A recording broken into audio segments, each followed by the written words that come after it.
नमस्ते प्रिय विद्यार्थियों, हिंदी एकेडमी बीकानेर में आपका हार्दिक स्वागत है।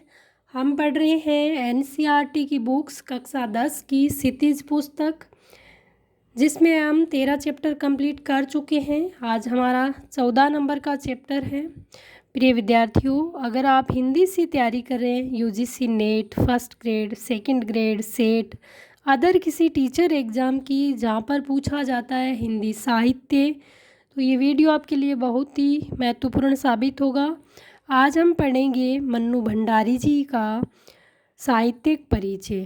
प्रिय विद्यार्थियों, मन्नू भंडारी का जन्म 1931 में गांव भानपुरा, जिला मंदसौर, मध्य प्रदेश में हुआ, परंतु उनकी इंटर तक की शिक्षा दीक्षा राजस्थान के अजमेर शहर में हुई। इंटर तक का मतलब है 12th तक की शिक्षा पढ़ाई। बाद में उन्होंने हिंदी में एमए किया। दिल्ली के मिराड़ा हाउस कॉलेज में अध्यापन कार्य से अवकाश प्राप्ति के बाद आजकल दिल्ली में ही रहकर स्वतंत्र लेखन कर रही है। प्रिय विद्यार्थियों, मन्नू भंडारी जी के बारे में हर एग्जाम में प्रश्न आपसे पूछा जाता है। स्वातंत्र्योत्तर हिंदी कथा साहित्य की प्रमुख हस्ताक्षर मन्नू भंडारी की प्रमुख रचनाएं हैं। एक प्लेट से लाभ में हार गई, यही सच है, त्रिशंकु, ये उनके कहानी संग्रह, आपका बंटी, महाभोज, ये उनके उपन्यास हैं। इसके अलावा उन्होंने फिल्म एवं टेलीविज़न धारावाहिकों के लिए पटकथाएं भी लिखी है।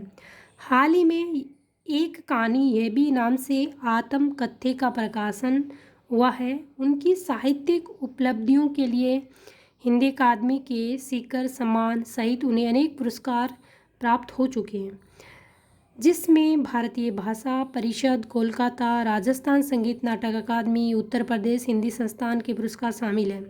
मन्नू भंडारी की कहानियाँ हो या उपन्यास, उनमें भाषा और शिल्प की सादगी प्रामाणिकता अनुभूति मिलती है। उनकी रचनाओं में स्त्री मन से जुड़ी अनुभूतियों की अभिव्यक्ति भी देखी जा सकती है।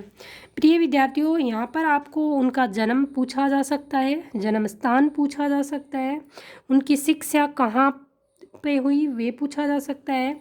तो आपको बताना है कि मन्नू भंडारी का जन्म 1931 में गांव भानपुरा, जिला मंदसौर, मध्य प्रदेश में हुआ। उनकी इंटर तक की शिक्षा कहाँ पर हुई? राजस्थान के अजमेर शहर में हुई। और उनकी रचनाएं हैं एक प्लेट सैलाब में हार गई, यही सच है, त्रिशंकु, ये उनके कहानी संग्रह, आपका बंटी, महाभोज, ये उनके उपन्यास हैं। एक और कहानी है उनकी, ये कहानी, एक कहानी, ये भी उनका आत्मकथ्य है। और प्रिय विद्यार्थियों, उन्होंने टेलीविज़न में, फिल्मों में, धारावाहिकों के लिए पटकथाएं भी लिखी थी, ये भी आपको ध्यान रखना है। एक कहानी, ये भी, इसके बारे में यहाँ जानकारी दे रखी है, तो इसको हम पढ़ लेते हैं। एक कहानी ये भी के संदर्भ में सबसे पहले तो हम ये जान लें कि मन्नू भंडारी ने पारिभाषिक अर्थ में कोई सिलसिलेवार आत्मकथा नहीं लिखी। वे अपने आत्मकथ्य में उन्होंने उन व्यक्तियों और घटनाओं के बारे में लिखा जो उनके लेखकीय जीवन से जुड़े हुए हैं। संकलित अंश में मनु जी के किशोर जीवन से जुड़ी घटनाओं के साथ उसके पिताजी और उसकी कॉलेज की प्राध्यापिका शीला अग्रवाल का व्यक्तित्व विशेष तौर पर उभर कर आया है, जिन्होंने आगे चलकर उनके लेखकीय व्यक्तित्व के निर्माण में महत्वपूर्ण भूमिका निभाई है। लेखिका ने ये बहुत ही खूबसूरती से साधारण लड़की के असाधारण बनने के आरंभिक पड़ाव को प्रकट किया है। सन 1946-47 की आज़ादी की आंधी ने मन्नू जी को भी अछूता नहीं छोड़ा।